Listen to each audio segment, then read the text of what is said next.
Ingonyama Trust is facing more turmoil as King MisuZulu KaZwelithini reportedly suspended the board, a move rejected by both the trust and the land minister, who says the king lacks the authority. eNCA's Siphamandla Gogehas is following this story and joins us now. Siphamandla, good afternoon to you and thank you so much for your time. We know that the Ingonyama Trust was established as a repository of the communal land of the Zulu nation post the 1994 elections.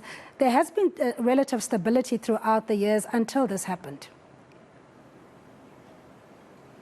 Simply because for almost 50 years when King MisuZulu was in the throne and then it continued, there was stability. And then with the demise of King MisuZulu as well as Prince Mangosuthu Buthelezi, King MisuZulu KaZwelithini taking over the throne, and it would appear that he had a certain different view of how to run the affairs of Ingonyama Trust. Remember, he is the sole trustee. Ingonyama Trust administers more than 2.8 million hectares of land. Now, in terms of the king's, or rather the new king's vision, he had a certain view that things should be done differently, and many people are saying perhaps that is what is causing what is perceived as instability, or that many people do not understand what is going on. How did we get to the point where we are currently? Simply because the new king decided to write letters informing, or rather instructing a legal team to write to the current board of Ingonyama Trust, which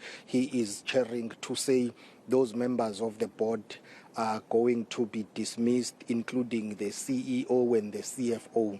Now, there has been what is known as a pushback, the board saying, well, the king lacks authority to do so. That power lies with the Minister of Land Reform and Rural Development. So therefore, the king's instruction that board members must basically resign, or they must be suspended or expelled, is not going to hold in terms of the law, because he does not have that authority, even though he is the sole trustee. But the legal framework in terms of how affairs of the board and Ingonyama Trust